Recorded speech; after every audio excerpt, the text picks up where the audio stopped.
Bueno, Andoni Luis Aduriz lidera desde 1998 un lugar que se llama Mugaritz, que últimamente ni siquiera reivindica como un restaurante, porque es un lugar en el que pasan algunas cosas que pasan en los restaurantes porque se come, pero pasan muchísimas otras cosas que no tienen que ver con lo que ocurre en un restaurante normal. Él dice que es un ecosistema creativo en la eterna búsqueda de respuestas. Esto ya dice bastante de lo que inspira su cabeza y de lo que lleva haciendo nada más y nada menos que 20 años. Yo he oído a alguna gente con planteamientos tan conceptuales como los de Andoni, que normalmente duraban 1 o 2 temporadas y al tercer año ya se dedicaban a otra cosa porque no lo podían continuar. Andoni es autor de más de una decena de libros, varios, pese a ser un cocinero, escritos con pensadores y científicos, colabora en medios de comunicación, ha dado ponencias en foros como Harvard, el MIT, pertenece al patronato de la fundación del Basque Culinary Center, un montón de organizaciones similares, y su trayectoria en lo que se podría decir las costuras de la gastronomía entre el arte y la ciencia, le han valido galardones como el Premio Nacional de Gastronomía Saludable, que le dieron este año, el Premio Nacional de Gastronomía en España, en 2002, el Premio Chef Choice de San Pellegrino, 2 veces. Bueno, habría una lista casi interminable. Su restaurante está en este momento, según la revista Restaurant, en el puesto 9 del mundo y lleva muchos años oscilando entre los mejores para el jurado de esta revista. Bienvenido, gracias Andoni. Leo Espinosa, creo que todos la conocéis, aparte de chef, que es como se la conoce en los últimos años, pues es una artista plástica y es también economista, y probablemente es la persona en el mundo que está, siendo mujer y cocinera, que está recogiendo más reconocimientos por su cocina, en un doble sentido, por la calidad de su cocina desde el punto de vista del hedonismo y del disfrute, pero también del compromiso con el que está trabajando. Yo creo que Leo, me atrevería a decir que está ya siendo el Gastón Acurio de, si se puede hacer y la comparación no le molesta, desde el punto de vista de la transformación que puede tener en este país. Escogida en 2017 como la mejor chef de América Latina, también por el 50 Best. Su restaurante cabecera, el más creativo, Leo, reconocido en 2018 como el primer restaurante colombiano que entra en la lista de los 50 mejores, no de Latinoamérica, sino del mundo entero. Ha aparecido también en las listas de la revista Time.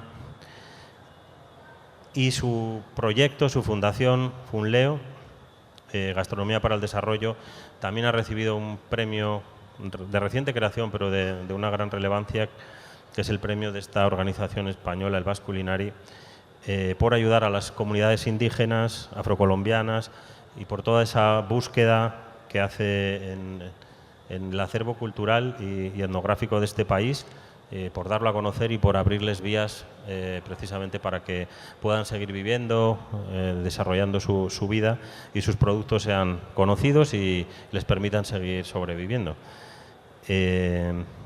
Gracias, Leo. Estamos aquí en tu casa, felicísimos de acompañaros. Julián Estrada también es otro conocido de todos ustedes o de todos vosotros, antropólogo, periodista, es un conversador incansable, que es un lujo. Necesitaríamos estar 6 horas con él para empezar a sacarle realmente el brillo.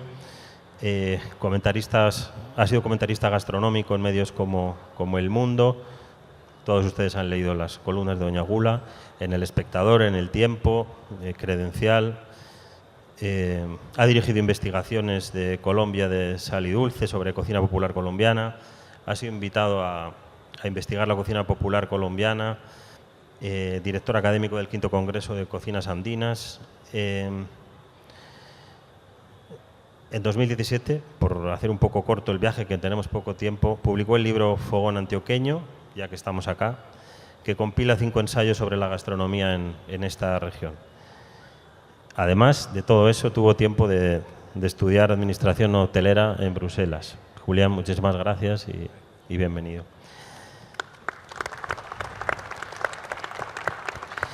Ocarina Castillo es antropóloga, magíster en Historia Contemporánea de Venezuela, doctora en Ciencias Políticas, profesora titular de la Universidad Central de Venezuela, donde también ha sido secretaria general, directora de Cultura. Ha investigado y ha impartido docencia en el tema de la antropología alimentaria desde hace 12 años y es fundadora de la Cátedra Antropología de los Sabores de la Escuela de Sociología de la Universidad Central de Venezuela. Autora, coautora de muchas publicaciones sobre temas históricos, culturales y gastronómicos, un auténtico pozo de sabiduría sobre las cocinas populares en su país. Muchísimas gracias por acompañarnos, Ocarina. Bueno, yo soy Benjamín Lana, hasta hace bien poco director editorial del Grupo de Comunicación Vocento en España, periodista gastronómico y desde hace un poco de tiempo vicepresidente de Madrid Fusión, el congreso de alta cocina que se celebra en Madrid y bueno, presidente de una división de gastronomía que hemos montado en nuestro grupo. Escribo en algunos de los medios españoles de referencia sobre gastronomía, entre ellos la revista XL Semanal, que es la revista en español con mayor difusión del mundo. Y yo creo que con eso sirve, que no quiero consumir el tiempo en estas cosas. Muchas gracias.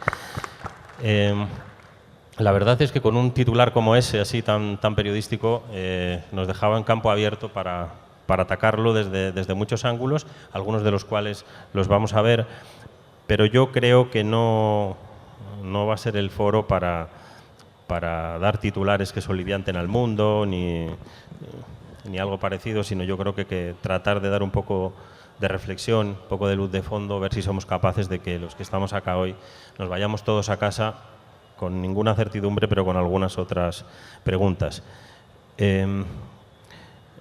Yo creo que la idea fuerza que en este momento está sosteniendo casi todas las cocinas contemporáneas tiene bastante que ver con, o está conectada con, no sé si con la verdad, pero sí con lo verdadero. Yo este concepto fuerza, que creo que está detrás de casi todos los movimientos actuales en la cocina, tanto los de recuperación de cocinas tradicionales como incluso la búsqueda que está haciendo la nueva cocina, se basan en ese concepto clave que es la autenticidad, ¿no? En general hay un ansia por defender la verdad y de ahí, declinando ese concepto, llegamos a todas esas palabras que suponen cierto retorno, ¿no?, a la tierra o al mar, las palabras puro, tradicional, sostenible, auténtico, orgánico. De alguna manera todo esto está conectado con la verdad. Vamos a ver un montón de visiones y de opiniones esta noche, en el que casi todas acaban basculando sobre el territorio y sobre el relato, que esto es lo que de alguna manera justifica que en un festival de periodismo estemos aquí hablando de cocina, y también de alguna manera de eso que llaman producto. Todo la búsqueda de lo auténticamente real, que veremos los límites que tiene, o de lo auténticamente falso, cuyo representante es Andoni, que trabaja, después de 20 años, se sigue arriesgando en los límites de la verdad y de la mentira, trabaja en el opuesto, trabaja en el trampantojo, en la mentira sorprendente, pero que tampoco renuncia y en algunas épocas de su vida ha trabajado con eso que ahora llaman producto, sostenibilidad, etc. Creo que el plantel de conferenciantes o de panelistas es absolutamente delicioso. Y por aquello de que después podamos centrarlo más y que cada uno tenga oportunidad de dar su visión más rápida sobre este enfoque, hemos pensado que cada uno va a tener 5 minutos para expresar sus ideas fuerzas en torno a las mentiras y verdades, y después entablaremos conversación y trataremos de sacarle punta a lo que ha dicho el de al lado. Así que para empezar vamos a hacerlo al revés y empezamos por Ocarina. Adelante y muchísimas gracias a todos. Un aplauso para Ocarina, por favor.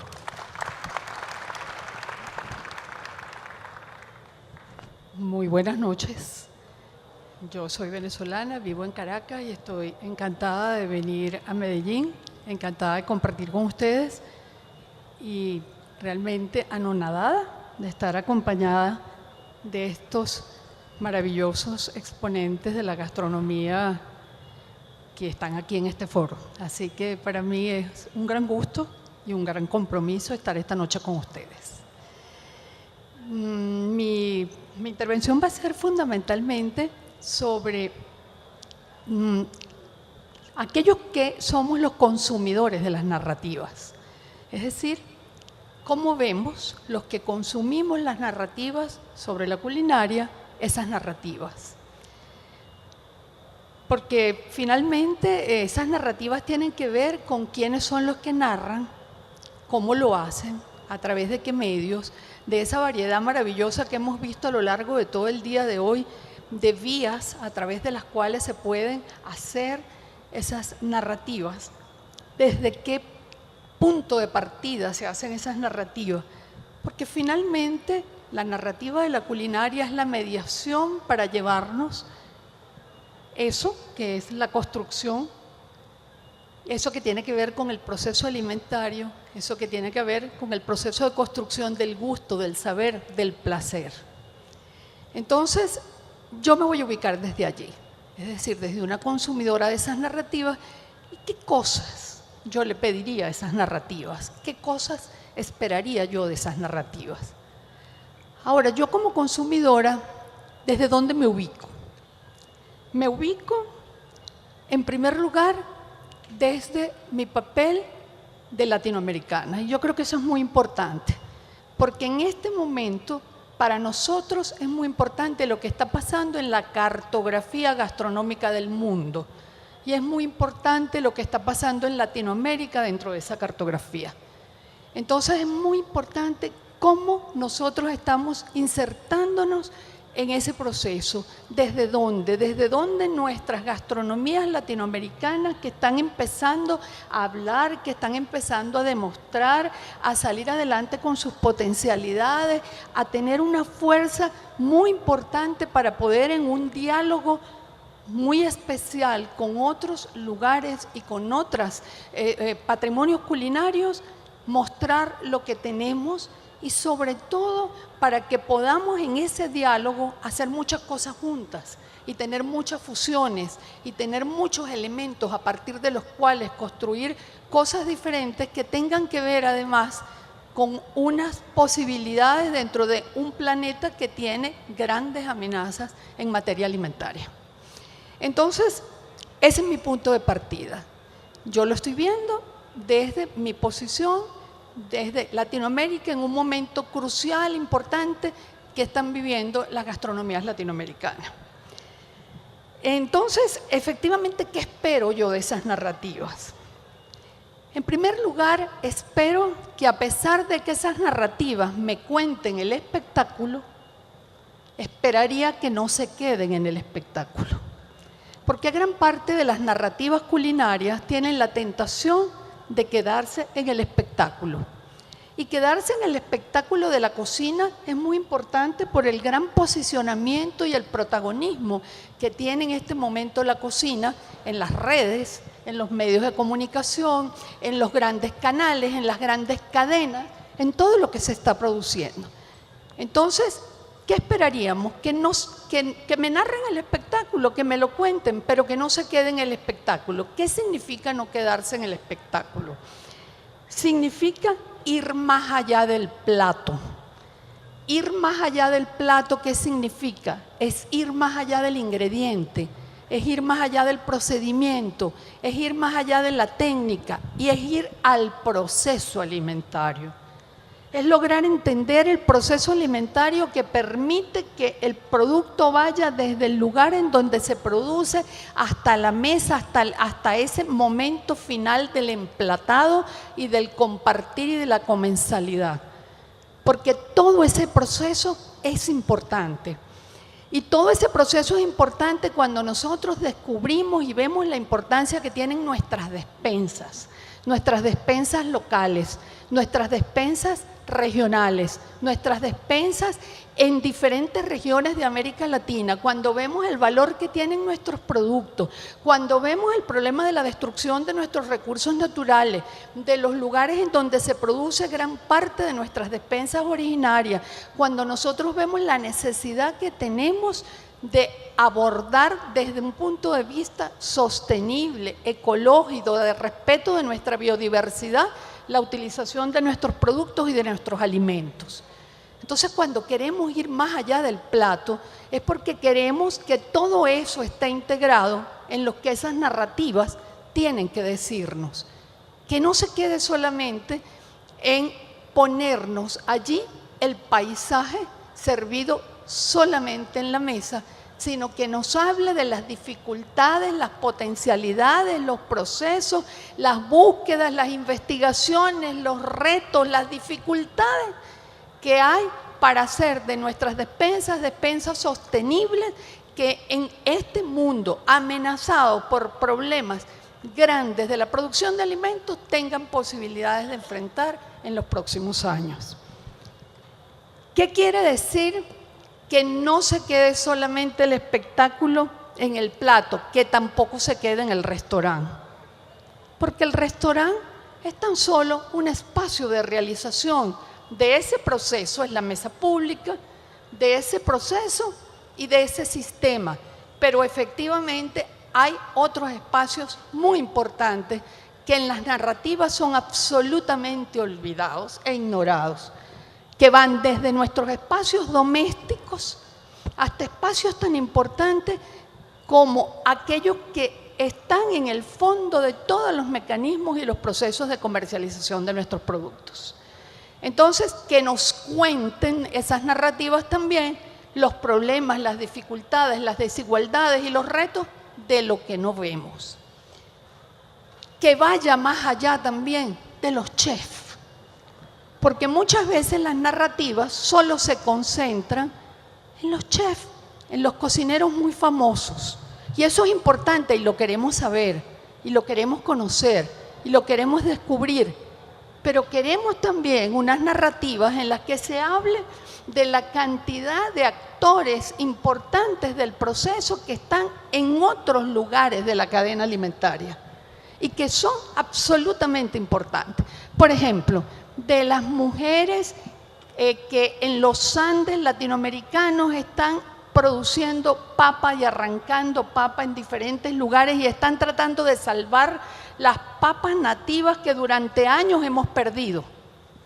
De las mujeres que están trabajando con los cacaos originarios en diferentes lugares de América Latina, que están produciendo y recogiendo cacao con las prácticas más ancestrales, tal cual como se hacía hace miles de años, y que son las responsables de que esos cacaos puedan tener la calidad, el aroma, la finura que nos gusta a nosotros y que nos deleita en un buen chocolate.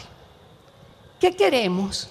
Que más que contactarnos con el espectáculo, esas narrativas sean una invitación a experienciar, y aquí me permito una palabra un poco extraña, pero experienciar el goce pleno de la experiencia gastronómica.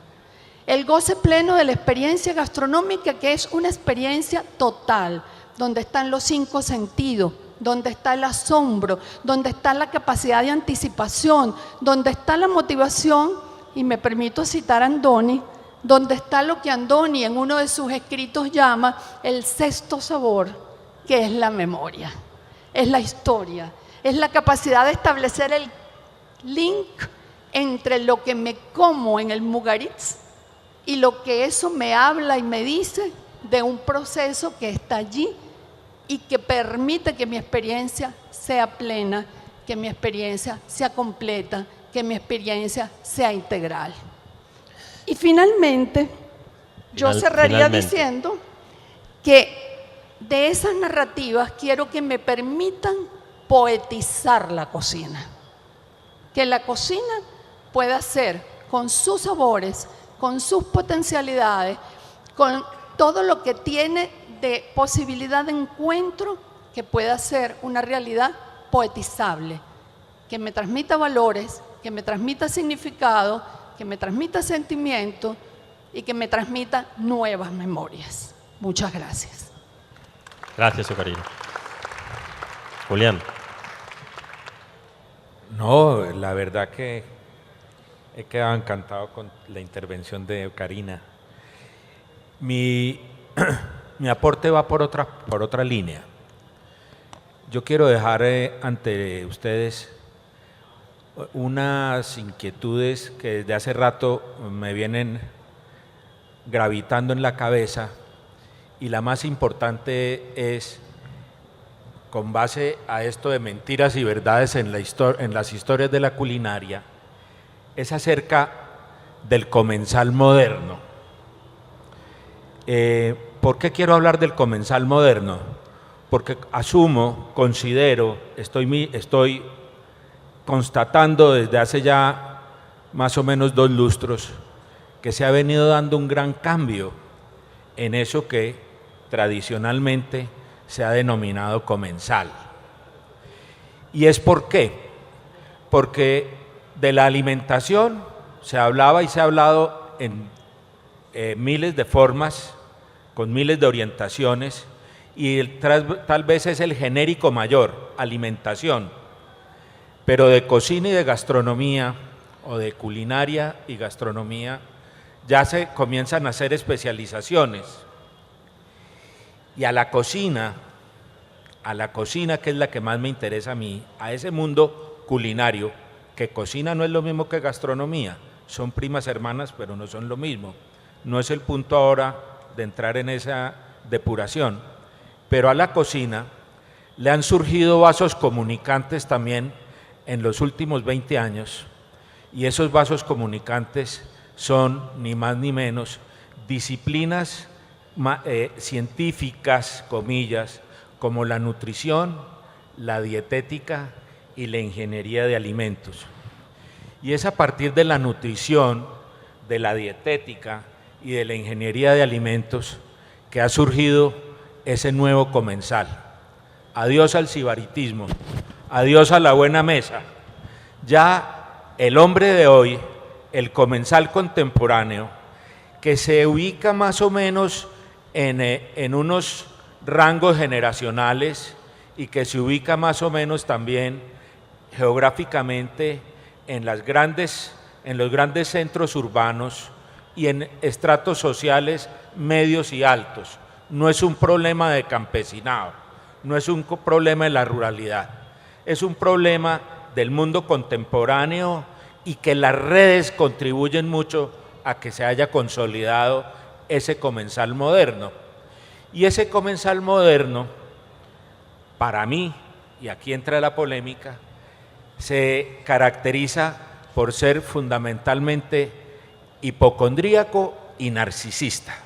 Es decir, no vive sino en función de ver la ficha técnica que trae el alimento y saber si va a consumir las proteínas que son, y los hidrocarburos y las vitaminas, en fin, pero manda pa'l carajo el buen sabor y el proceso culinario. Eso es otra manera, eso es un eufemismo, pero estamos hablando de las mentiras, de la evolución de la mentira, porque en aras a algo de que es hablar de comida y hablar de cocina es también hablar del hambre, y hablar de cocina es hablar de política.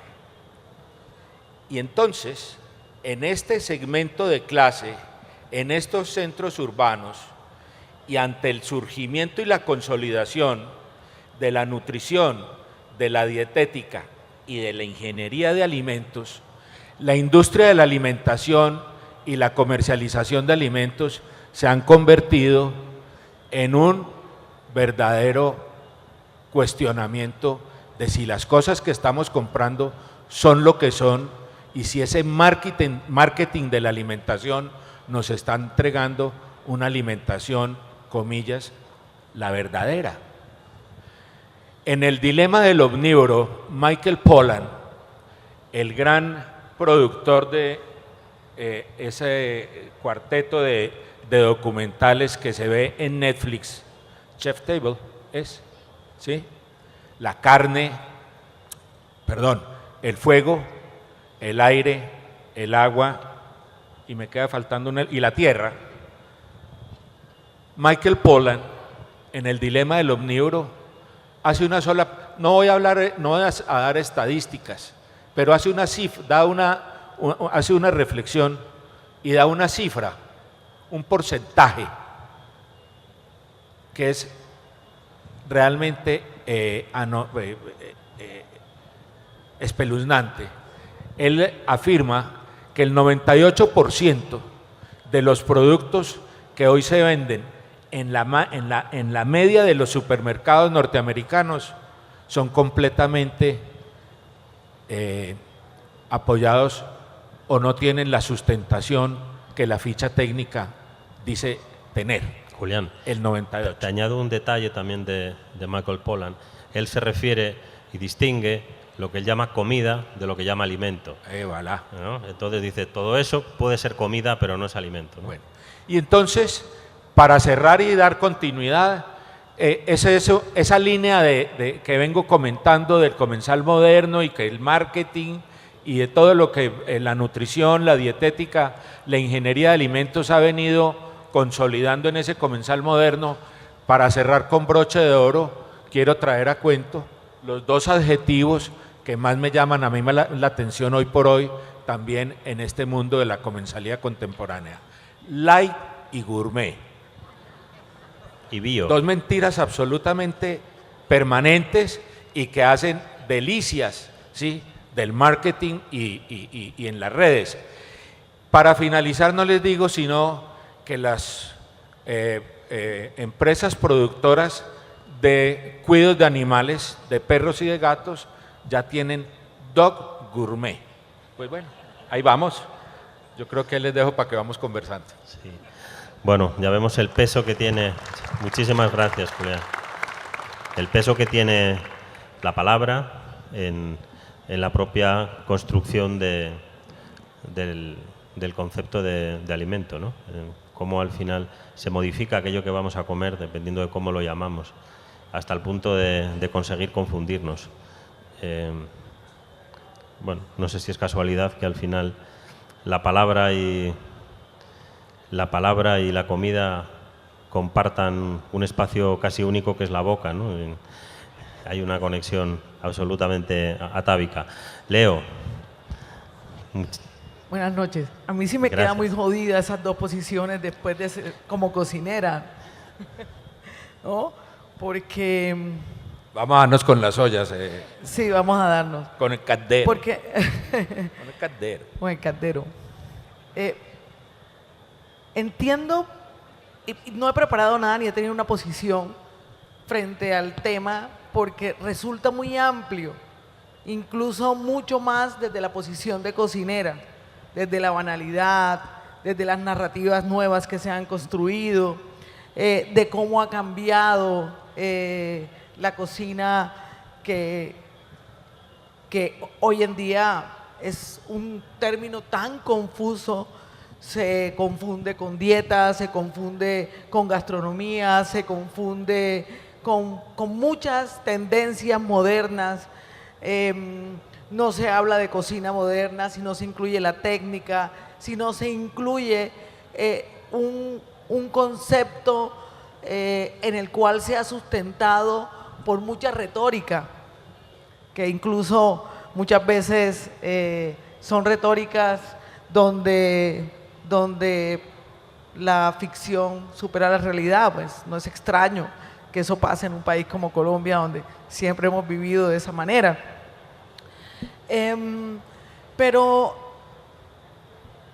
claro, analizando esa, y no preparé nada precisamente porque hay muchas falacias y hay muchas verdades en este tema, y más que uno lo vive como cocinero. Yo voy a tratar de dejar de ser cocinera para dar dos puntos de vista, uno como cocinera y otro como comensal que vive estas tendencias. Teniendo en cuenta lo que dice Ocarina, que me parece muy interesante, cómo se construyen estas nuevas narrativas, que son narrativas que finalmente van construyendo la historia de un país. En 50 años serán historias nuevas. Hoy en día nosotros como cocineros creo que hemos cambiado, ya sea por una tendencia, hemos cambiado ya sea por estar a la moda, por esa misma banalidad que invade todo el concepto. Y hemos empezado a construir unas historias donde muchas veces son una mentira, ¿sabes? Sustentamos nuestro concepto culinario sin tener en cuenta que existe una relación entre todos los actores de una cadena productiva.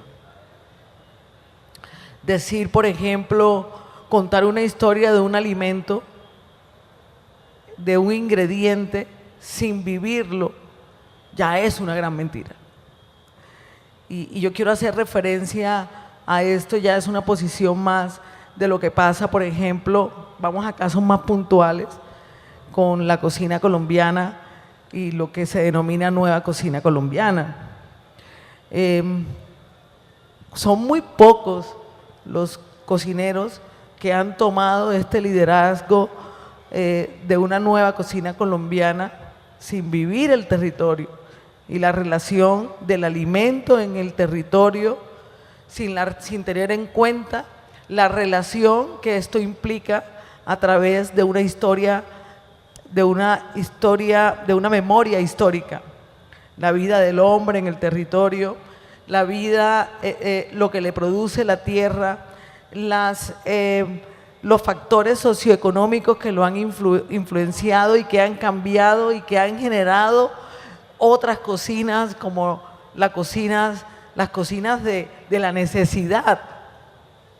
Entonces, creamos un menú en el cual estamos utilizando unos ingredientes, pero que no se conoce realmente. Y me pregunto cómo entonces se puede narrar una nueva historia de un ingrediente de la biodiversidad colombiana sin reconocerlo. Y ahí está el gran error, porque al final lo que se narra es una cocina equívoca, como lo que está pasando. Estamos viviendo una nueva tendencia, una nueva forma de expresar la cocina colombiana, pero con una gran falacia detrás, porque los ingredientes se sienten y para poderlos plasmar hay que hacerlo, que es una cocina de vivencia.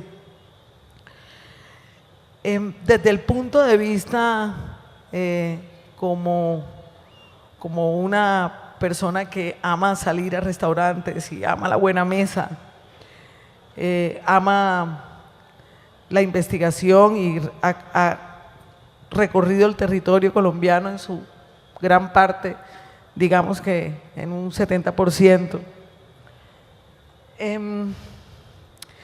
Siento que el consumidor moderno, y haciendo referencia a lo que hablaba mi amigo Julián, como una cocinera que vive expuesta a ese consumidor moderno, es un consumidor que realmente no es tan moderno en el caso de Colombia. Es moderno en el sentido en que está lleno de una gran cantidad de torpezas, porque primero va a un restaurante, desconoce también, no se alía con la propuesta del cocinero, sino que llega con una arrogancia, y esa frase tan cierta, usted no sabe quién soy yo. A mí me sorprende en mi restaurante cuando llega alguien, hace como 20 días llegó una señora, de esas señoras rolas bogotanas, y me dice, vamos a ver cómo nos va. Mi marido es chef. Entonces yo le dije, ah, sí, ¿y en qué cocina trabaja? ¿Qué restaurante dirige? Un poco también, ¿no?, esa palabra del chef y cocinero que genera tanta confusión y que a la gente le da vergüenza decir soy un cocinero, ¿no? Entonces me encuentro con un consumidor totalmente reacio, con un consumidor banal, con un consumidor que intenta imitar, y eso es lo que siempre le ha pasado a Colombia, intenta imitar lo que puede ser un consumidor en otro país. Y no se da cuenta que está en Colombia, que las condiciones son otras, y eso ha permitido también que muchos cocineros dependan de esa opinión del comensal. Cocineros que realmente arrancan con una propuesta de apropiarse de los recursos colombianos, de la memoria histórica colombiana, de apropiarse de esta biodiversidad, y realmente se encuentran ante un consumidor tosco, ante un consumidor que tiene alergias por todo. O sea, desconoce tanto que hoy en día uno no sabe cómo atender a muchos comensales, a un consumidor que es alérgico a los vegetales, a las alergias más absurdas de la vida, que uno dice, caramba, ¿cómo puede ser alérgico? No, es el desconocimiento. Yo creo que en este tema de ser un cocinero actual existen muchas falacias de cocineros que no se atreven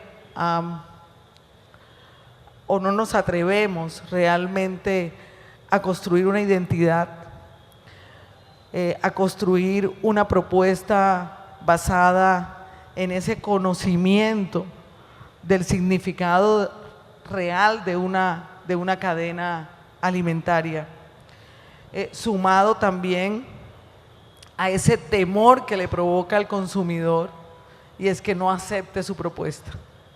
Claro, por supuesto, hay dinero, hay sueños que se van quedando con el tiempo, y yo estoy segura que muchos de los que están aquí, he visto cocineros, he visto colegas que han comenzado y han desertado precisamente por eso, pero también porque no reconoce que el cocinero tiene un proceso, y es un proceso que va desde distintos estados de madurez, sino gracias a esa banalización que provoca los medios de comunicación, los falsos foodies. Y voy a hacer aquí un paréntesis. Hace 2 días recibí a la 1 de la mañana un mensaje por Instagram que no acostumbro a ver, pero había cambiado de equipo de celular y no le había quitado el volumen. Mi teléfono nunca tiene volumen, y me entró un mensaje: soy fulana de tal, tengo 650,000 seguidores y voy a ir a su restaurante próximamente.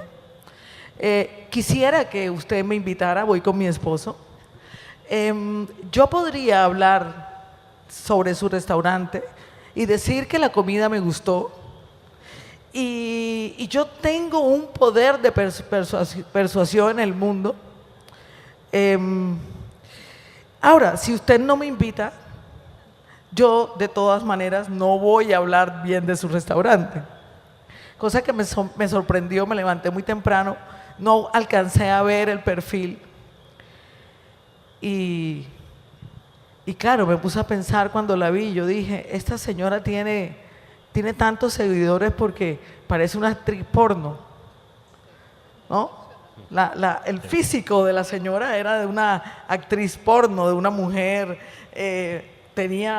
se le veía la parte de aquí hacia arriba, una cinturita, estaba súper recién operada, y yo decía, caramba, ¿cómo puedo yo depender y cómo puedo yo aceptar darle una comida gratuita a esta señora?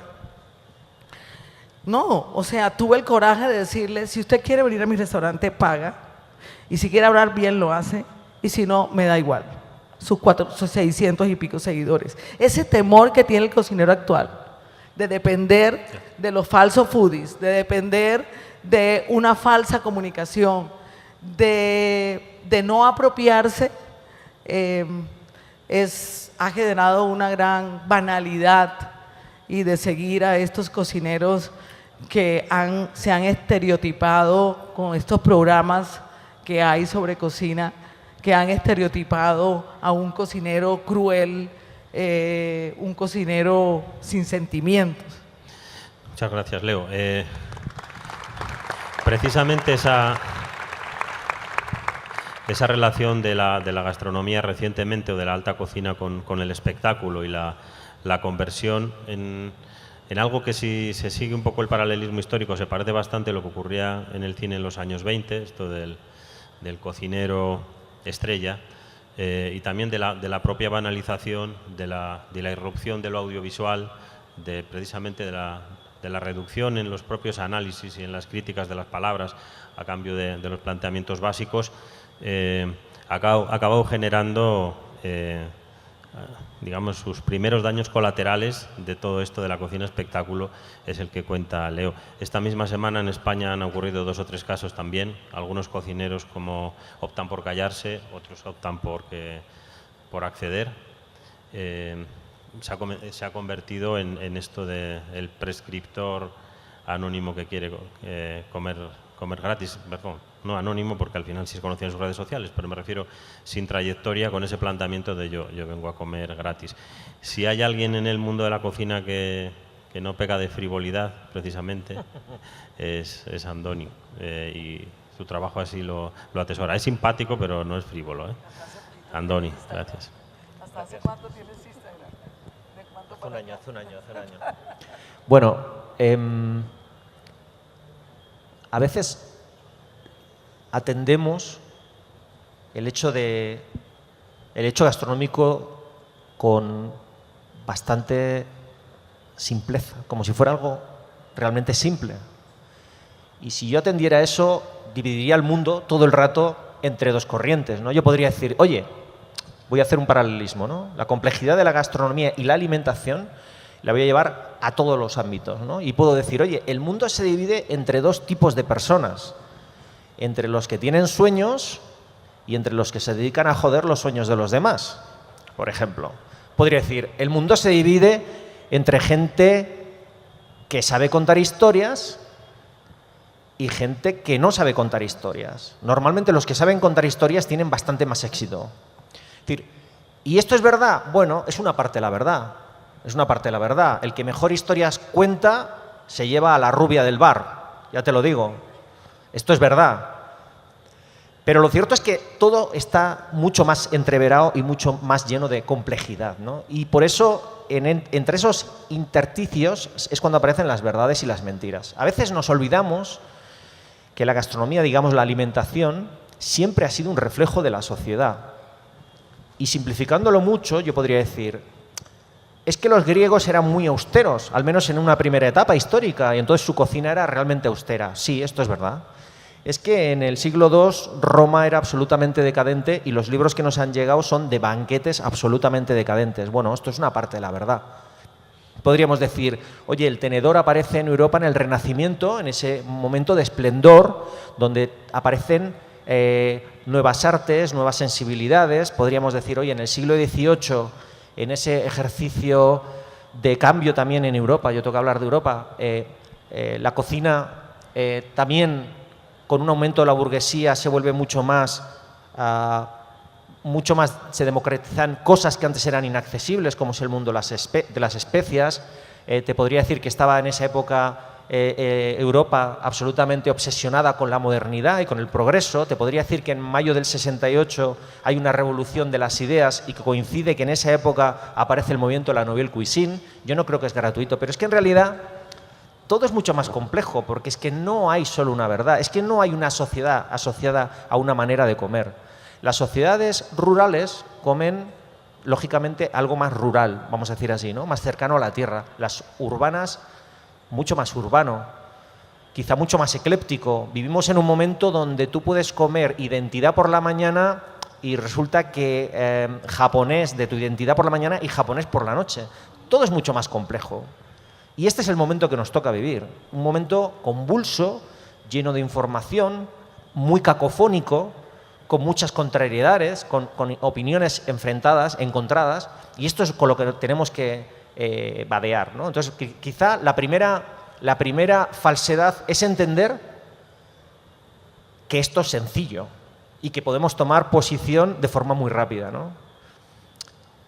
Cosas que se nos olvidan, que tenemos una responsabilidad como comensales, que la cocina no es patrimonio de los cocineros, que las abuelas, por el hecho de ser abuelas, no cocinan bien todas. O sea, hay abuelas que cocinan como el culo. Y es que parece que el término abuela es algo así como un título vitalicio de cocinero Masterchef. Ya por el hecho de ser abuela, cocinas bien. Bueno, por favor, yo conozco más abuelas que cocinan mal que abuelas que cocinan bien. Bueno, entendamos que entonces cuando la industria alimentaria nos vende mermeladas de la abuela, bueno, pues si te lo quieres creer, si quieres te lo crees, pero bueno, no sé. También tenemos que asumir una responsabilidad en esta complejidad como comensales, ¿no? Y a veces se nos olvida, y esto es de Michael Pollan, por cierto, ya sabéis que el dilema del omnívoro, no sé si ha habido más ediciones en español que la que hicimos nosotros en España, pero el dilema del omnívoro la editamos nosotros. O sea, yo fui el editor, porque no lo editaba nadie. Pero curiosamente, si no es en ese libro, es en algún otro de Michael Pollan, te recuerda un hecho muy simple, y es que cada vez que nosotros comemos, es una forma de votar. Hay un ejercicio de absoluta democracia. Pensamos que estamentos enormes, grandes corporaciones, contubernios de gobiernos, extraterrestres que aterrizan, se disfrazan de abuela, por ejemplo, condicionan todo lo que nosotros comemos. Y al final lo que tenemos que entender es que la suma de pequeñas decisiones de nosotros como individuos que consumimos pueden generar cambios tremendos. Porque a cada bocado nos comemos el planeta, a cada bocado decidimos quién vive y quién muere, qué sistemas, qué industrias van a continuar en el futuro y se proyectan hacia el futuro y cuáles van a desaparecer. El relato es muy importante en todo esto para poder darle valor a aquello que solamente a veces atiende a cuestiones meramente monetarias, económicas. Es decir, aquí no sé, pero en Europa hay un problema y es que elementos que tienen que ver con lo local, con el patrimonio cultural de pequeñas comunidades, resulta que son productos más caros que los que vienen de fuera. Es decir, y luego hay muchas más falsedades, no me atrevo a decir tanto como falsedades, como simplemente el hecho de que necesitan mucha más pedagogía, ¿no? El tema de la sostenibilidad. El tema de la sostenibilidad es a mí un tema que me interesa mucho porque yo pienso que no va a haber sostenibilidad si no está asociada a la cultura. Es decir, yo creo en la sostenibilidad cultural. Y os desarrollo esto muy rápido. Muy rápido porque muy nos quedan rápido. 10 minutos. Venga. De acuerdo, volando. Si Colombia no vende el café El Mundo, no es capaz de seguramente beberse todo el café que produce. Y eso, desde el punto de vista de la sostenibilidad, podría llegar a ser insostenible. Pero voy más allá. Es que gracias a que él llega a mercados globales, seguramente se puede llegar a soñar con acceder a la excelencia en el ámbito del café, pudiendo señalar y ponerle un precio más alto a productos que si simplemente se consumieran en el ámbito local estarían muy condicionados por su mercado y seguramente por ese precio. Es decir, lo excepcional está llegando en el ámbito de la gastronomía, el hedonismo, a través de la posibilidad de compartir. ¿Qué es lo que pasa? ¿Dónde aparece la insostenibilidad? Cuando aquello que viaja no aporta valor. Es decir, con aquello que viene de fuera, invade tu terreno, se convierte en un top manta. No sé si aquí el concepto top manta existe. pero se convierte en un concepto de top manta agroalimentario. Es decir, solo viene a ocupar un espacio pensando en objetivos puramente económicos. Entonces, el tema de la sostenibilidad en sí mismo da para un debate muy grande. Y ahí también hay mucha medio verdad. Se levantan banderas que yo veo desde la distancia y me parecen que son medio verdades. Y luego déjame que termine muy rápido. Mentiras o cosas que no son ciertas del todo. El sabor es lo primero, porque ahora voy a entrar en mi terreno. El sabor es lo primero. No estoy de acuerdo. Y aquí me puedo echar una tesis de media hora. Como aquí no se come en ningún sitio, mantra de todas las culturas, de alguna forma para marcar distancias con el resto del planeta. No es verdad. La cocina, las cosas tienen que saber a lo que son. Muy bien, fantástico. Las cosas tienen que saber a lo que son. Es otra especie como de concepto bala que va contra todo lo que trata de salirse un poco de la norma. Esto es de toda la vida. Mira, yo esto sí que me mata, porque lo de toda la vida es delicioso. Mi hijo tiene 8 años, para él lo de toda la vida son 8 años. Claro, es que lo de toda la vida ¿de quién? ¿De quién? Si la gastronomía precisamente es uno de los ejercicios de polinización más deliciosos que hay. Es decir, si está cruzado todo desde el ámbito de la pose natural. Y termino. Y una cosa que a mí me encanta es cuando a mí me torturan, sobre todo porque yo creo que la gastronomía en este momento, la cocina, está a un nivel de complejidad extraordinario. Jamás ha tenido el nivel de complejidad, no en todos los ámbitos, quizá en un nicho el más hedónico, ¿no? Y resulta que está conviviendo con el mundo, es decir, la complejidad vive con el mundo de la foto y las 16 palabras para definir la complejidad, que básicamente se encuentran en el marco de me gusta, no me gusta, está bueno, no está bueno, está bien hecho, está mal hecho. Y con esto termino. Cuando la gente me dice,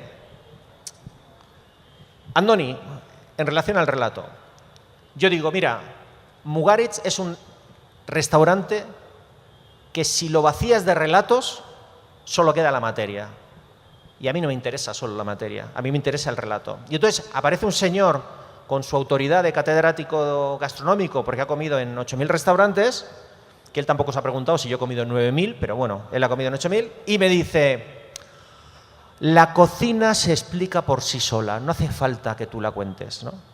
Y yo ahí ya es cuando ya digo, ole, ole, ole, ole. Pues si la cocina se explica por sí sola, hagamos un ejercicio muy simple. Cuando tú la primera vez te enfrentas a un suri, y tú ves ese gusano con ese movimiento peristáltico, en la primera instancia no sabes si es comestible o no, si tú te lo puedes comer a él o él te va a comer a ti. No sabes si es tóxico o no, no sabes si se aliña o no, si se asa, se fría, se cuece o se puede comer crudo. Tú no sabes nada, no sabes ni de qué animal procede, de dónde sale ese bicho, con un movimiento que parece un extraterrestre. Pero como la cocina se explica por sí sola, ¿no? Sí, ¿no? Ya, pues no se explica por sí sola. Es decir, detrás de la cocina hay mucha historia, pero también mucho relato. Y en el momento que perdamos el sexto sabor, el relato, la cocina es materia y no sirve para nada. Con esto termino. Gracias, Andoni. Oye. Tienes que ajustar una más. Tienes que ajustar una más. Al cliente se le trata como un rey, pero no le puede dejar reinar. ¿Okay? Muchas gracias. Pero no se le puede dejar reinar. Una pregunta para todos. Nos dicen 5 minutos, contestar rápido si podéis. Y después una para cada uno, a ver si da tiempo. Aunque sale ahí un señor con un cartelito que me está amenazando. Yo quería... También sabemos transgredir el tiempo. Vamos a ser transgresores, no vamos a hacer caso a la autoridad competente. Hemos dicho. Bueno, rápido, una paradoja. Si atendemos a buena parte de las ideas que han quedado expuestas aquí, todas las que tiene, dice el jefe que así con la mano, manda más que el señor del cartel. Seguimos. Ah, ok, seguimos. Vale, pues Dios mío, qué presión. No, quería decir que se da la paradoja de que mientras estamos reivindicando las comunidades, estamos reivindicando los sistemas agrícolas y las tecnologías antiguas, estamos reivindicando salvar las comunidades, en este caso en América de un modo, pero también en Europa, que ya no hay ese tipo de comunidades, pero sí recuperar el acervo tanto agrícola como comestible. Esto es lo que se está moviendo, y al mismo tiempo, si escuchamos a los que saben del mundo, que eso a Andoni le gusta mucho, y escuchamos a la FAO nos dice que esto no va a ser posible, que en realidad el sistema sobre el que tenemos montado, de alimenticio, sobre el que tenemos montado el planeta, va a colapsar. Nos dicen que el 25% de las tierras fértiles del mundo están ocupadas ya por ganadería, y nos dicen que encima ahora la queremos hacer más extensiva, queremos que ahora ya encima la vaca tenga un departamento, tenga playa y tenga todo esto. Nos dicen que en 20 años, si los países emergentes o las culturas que se están incorporando al consumo de carne continúan por ese camino, hará falta por lo menos el doble. Esto nos lleva también a los gases invernaderos, etcétera. Y la solución a eso que se nos está ofreciendo, hay casi 500 empresas en el mundo trabajando sobre la idea de la construcción de alimentos artificiales que simulan la carne. Ahora muchos, de momento, a partir de ingredientes vegetales, pero en realidad en laboratorio ya está conseguido el músculo artificial. Todavía no está tan rico ni es tan barato de producir, pero en realidad lo que se está trabajando es sobre eso, y parece que el futuro de salvarnos a la humanidad va a tener más que ver con que eso se desarrolle si les hacemos caso. Es decir, que casi todas esas referencias culturales que estábamos haciendo se nos vuelan de un plumazo, incluso la relación que tenemos de placer hedónica con la cocina también se nos vuela de un plumazo. A mí esto, que yo creo que ya nuestra generación a lo mejor no lo ve del todo, me da pánico, pero nos pone ante una tesitura que nos hace temblar. ¿Cómo lo veis? Claro, es una visión que nos horroriza, y creo que tenemos razones para sentirnos horrorizados. Pero cosas muy parecidas así nos vendió la Revolución Verde en el siglo XX. Y resulta que fue peor el remedio que la enfermedad. Entonces yo creo que de lo que se trata es que nosotros tengamos una conciencia que nos lleve a cuidar más lo que tenemos, lo que es bueno para nosotros, lo que es bueno para alimentarnos, bueno para la tierra y es bueno para los mares, pero tenemos que aprender a que tiene que ser saludable para todos. No hay cosas saludables para nosotros y malas para los mares y mares para la tierra. Entonces nosotros tenemos que tener conciencia de eso, tenemos que pasar de una vida totalmente egocéntrica a una vida mucho más ecocéntrica, en donde tengan sentido otras cosas. Nosotros hemos hablado aquí de una manera quizás muy por encima, porque no es el tema para profundizarlo en este momento, de la sostenibilidad y de la biodiversidad, pero también pudiéramos hablar del desperdicio de alimentos. Nosotros somos una sociedad consumista que ha desperdiciado una gran cantidad de alimentos, que no ha cuidado una cantidad de cosas, que hemos tenido unas posiciones a veces hedonista, a veces simplemente consumista, a veces simplemente egoísta, a veces simplemente favoreciendo desigualdades muy grandes. De lo que se trata es que nosotros tengamos una posición ética, ecológica y humanista ante muchas de esas decisiones, y cuidemos mucho más lo que consumimos, lo que comemos, lo que producimos, cómo lo repartimos. Entonces yo creo que ojalá tuviéramos una respuesta para ese panorama que nos horroriza, pero yo creo que lo que sí está por delante como una materia pendiente para todos, y mucho más en países como los nuestros, es lo de tratar de ver, bueno, cómo hacemos para proteger los recursos que tenemos y que son maravillosos, para proteger la biodiversidad, para no contaminar, para repartir mejor y para no seguir favoreciendo la desigualdad y la exclusión de tantos que son los que al final comen peor. Muchísimas gracias, Lean. Sobre el mismo tema, contesto. ¿Te parece? Sí. Pues mira, la irreverencia, se acepta la irreverencia, si te lo quieres saltar. No. La definición que yo tengo sobre cocina es una cosa muy amplia. Cocina es holística, como se dice, y cocina es política.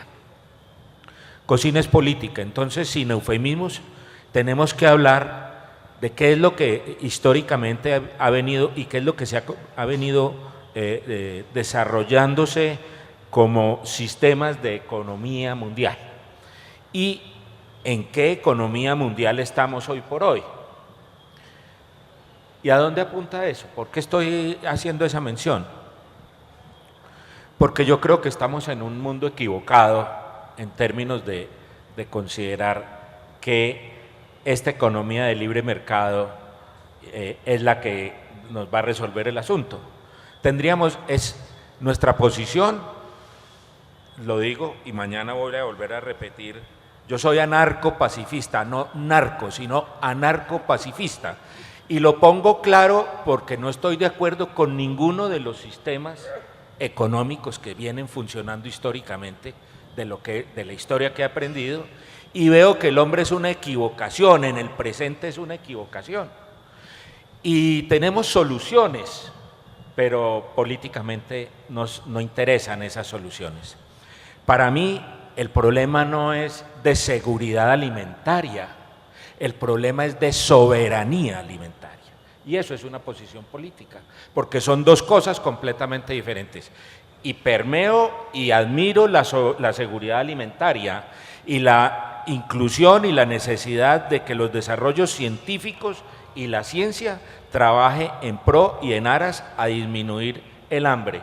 Pero la mezcla de política y políticas de alimentación hace que esté primando la seguridad alimentaria y la línea tendiente a la seguridad alimentaria contra la soberanía alimentaria, que es la de los productores directos y las tradicionales sociedades campesinas, que son las que tienden a desaparecer. Muchas gracias. Leo. El problema de inseguridad alimentaria en el mundo es grande. El problema de pobreza y la falta de acceso a los alimentos es cada vez mayor en un mundo donde la población cada vez más aumenta. En un mundo donde el problema ambiental cada vez es peor. Y yo creo que inminentemente vamos a una alimentación transgénica, de productos transgénicos. Hace poco estuve en el banco de semillas más grande que tiene Colombia, que queda llegando al aeropuerto por Palmira, de Cali a Palmira. El CIAT, escuchando a todos los científicos que trabajan ahí y mirando, realmente uno sale con una posición distinta. A ver, si es inevitable que cada vez haya menos acceso a los alimentos, entonces tiene que haber semillas para suplir unas necesidades de hambruna que se van a venir. Mire, el caso de Colombia. O sea, si usted mira Colombia, cada vez crece más la inseguridad alimentaria. ¿Cómo te explicas que cada vez crece más la inseguridad alimentaria en un país, el segundo país más biodiverso del mundo? O sea, es inaceptable que la gente tenga menos acceso a los alimentos. Los campesinos que se alimentaban porque no solamente es un tema de la falta de acceso por un problema ambiental, pero cuando una economía se sustenta, como la economía colombiana en los 4 años pasados o en los 8 años pasados se sustenta en una locomotora minera, o sea, eso afecta sustancialmente la alimentación de los pueblos campesinos. O la gente en el Magdalena Medio, por ejemplo, que se alimentaba de bocachicos, ya no se alimenta de bocachicos ni de pescados de río. O sea, los ríos están contaminados de mercurio. Se hizo un estudio y se empezaron a examinar a la población. Entonces, si no se alimenta de bocachico y no hay una revolución agrícola, entonces ¿de qué se va a alimentar? Cuando el INVIMA prohíbe el consumo de animales de monte, cuando prohíbe el uso de utensilios, cuando acaba con esa identidad culinaria, gastronómica. Entonces, son muchas razones que no se explican en un país biodiverso, la violencia, el desplazamiento forzoso, los cambios de la alimentación, precisamente por eso. La gente va dejando las tradiciones atrás. Entonces, ¿a dónde vamos a ir y a dónde vamos a parar? Seguramente, por eso es que en nuestro país el 30% de los ingredientes que nos consumimos actualmente son importados. Muchísimas gracias. Andoni. Bueno, rápido. Yo vuelvo a apelar a nuestra responsabilidad como comensales. Si prácticamente la producción mundial de arroz está en manos de 2 o 3 países, quiere decir que esa soberanía alimentaria, lógicamente, la estamos regalando. Claro, el tema es, ¿se puede plantar arroz aquí? Y el arroz, cuando llega al mercado, es un poquito más caro que el que está viniendo de esas zonas de producción masiva. Entonces, tú decides qué arroz compras. Es decir, porque es que esta es una realidad aplastante. Es decir, no va a aguantar en las baldas, no va a aguantar en los mercados aquello que tú entiendas que no tiene valor. Pero esto lo tienes que decidir tú, porque la gran paradoja, al menos en Europa, es que la gente cada vez gasta menos en alimentación, tiene la sensación de que paga más que sus padres por los alimentos, y es que luego no tiene ningún pudor en comprarse una tablet de $1000 o irse 3 veces de vacaciones al año, cuando antes te ibas una vez al año. Entonces, es decir, han cambiado las prioridades y la alimentación no está en una de las prioridades principales. Y al final yo apelo, una vez más, a la responsabilidad como individuos que tenemos sobre las decisiones que tomamos. Muchísimas gracias. Una pregunta muy rápida, distinta para cada uno, y si nos autorizan algo de preguntas del público, ¿os parece? Ocarina, tú estás viviendo en Venezuela, no solo es venezolana, la realidad alimentaria en ese país en este momento es bastante compleja. ¿Cómo se sobrevive? Lo que se ha venido a llamar las prácticas de resiliencia en la mesa. ¿Cómo se sobrevive? ¿Cómo es ese día a día?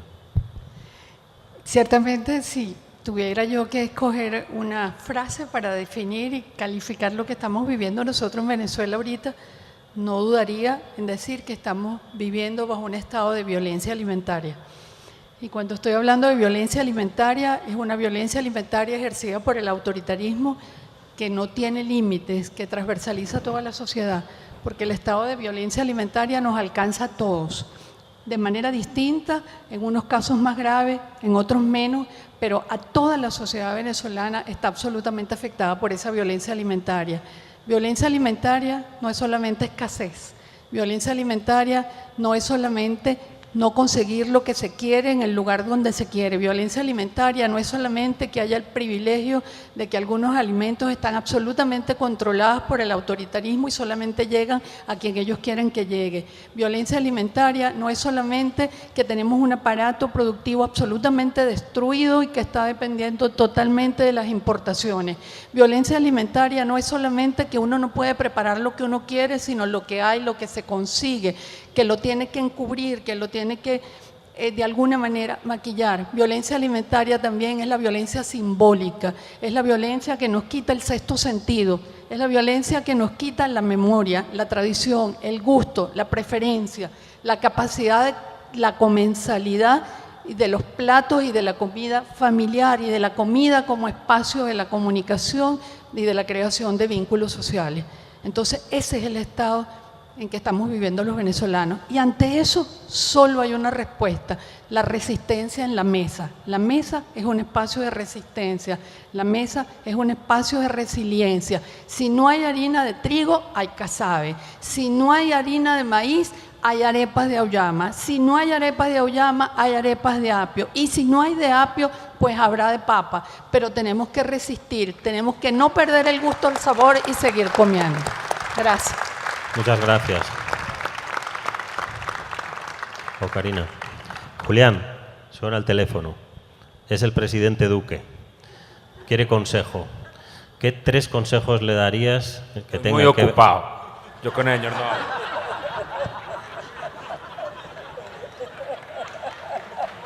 Bueno, hablábamos de la política de la cocina y la cocina de la política. Dime.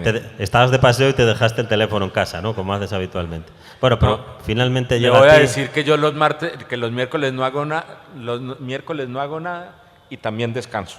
No tengo tiempo para pasar al teléfono. Dime, No, la dame pregunta era, pregunta. ¿cuál crees que pueden ser 2 o 3 decisiones importantes para que todo ese acervo gastronómico de las cocinas colombianas ayuden al progreso del país, sin destruir? Mira, hay políticas de gobierno y hay políticas de Estado, y son 2 cosas totalmente diferentes. Entonces, en esto de las políticas agrarias y de producción agrícola necesitamos no políticas de gobierno, sino políticas de Estado. Y ahí es donde tenemos... El problema de la tenencia de la tierra es un problema que viene desde que llegaron los antepasados de ustedes, ¿sí? Oye, que yo acabo de llegar ayer. Pero ven. Los que llegaron eran desarrollo- sus antepasados, los nuestros se quedaron Al en desarrollo Europa. histórico, el desarrollo histórico, los procesos No históricos... te veo yo pelo malo, ¿eh? No tienen... perdón. No te veo pelo malo. Algún antepasado tuyo. Oye, pero mira, los procesos históricos no tienen reversa, ¿sí?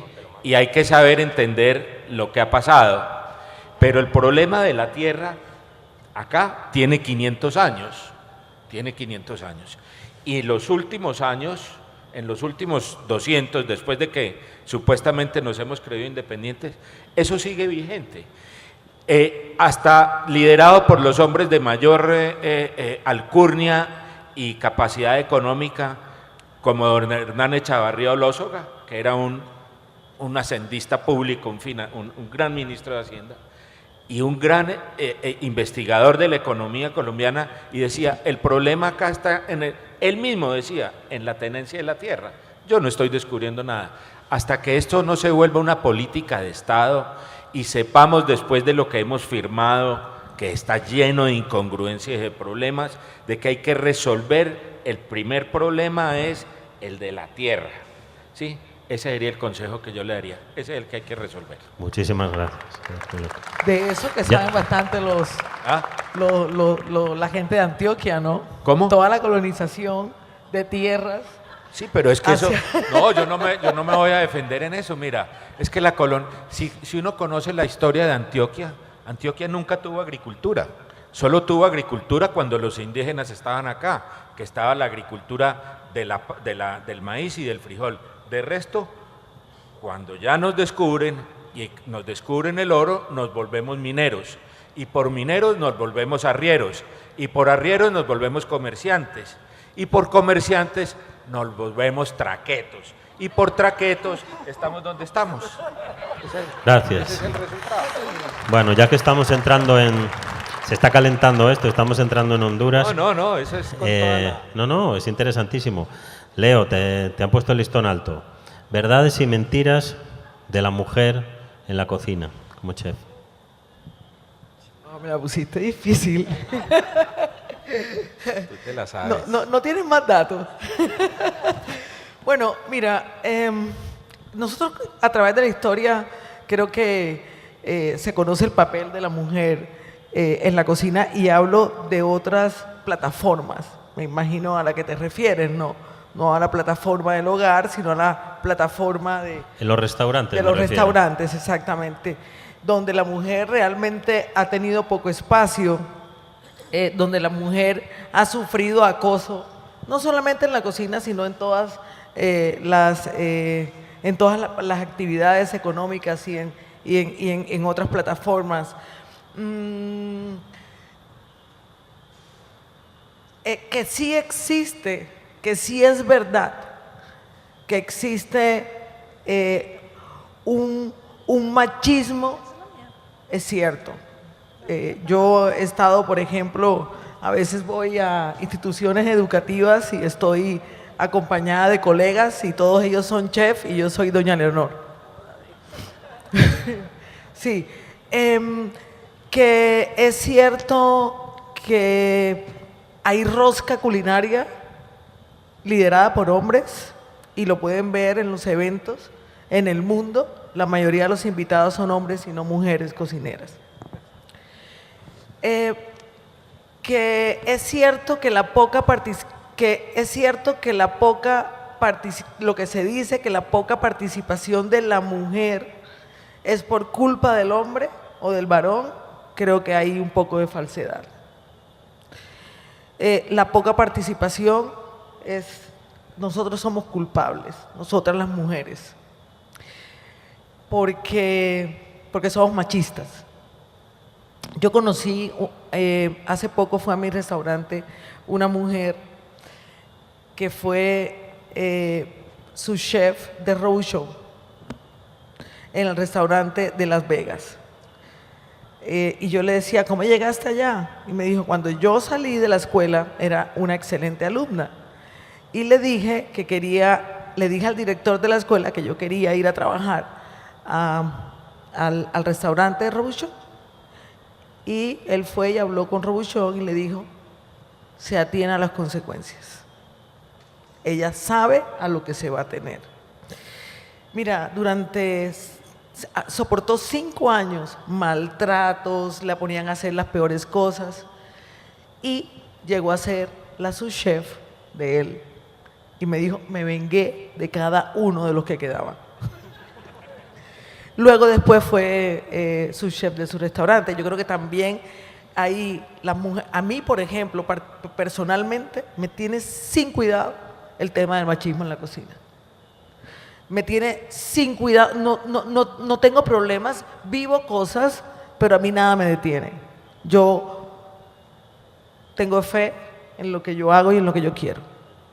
No como mujer, sino como un ser humano que ama un oficio, el oficio de cocinar. Muchas gracias, Leo. A ver, Andoni, es que ahora ya no sé qué te voy a preguntar. Sí, en el mundo estamos hablando antes vivimos el momento del cocinero estrella, del personaje de la televisión. Yo hace poco le escuché a uno que quería conseguir su 3ª estrella y que iba a volver a cocinar. Digo, ¿y qué estabas haciendo hasta ahora? ¿Cómo se vive eso desde tu papel? Desde tu papel de antiestrella.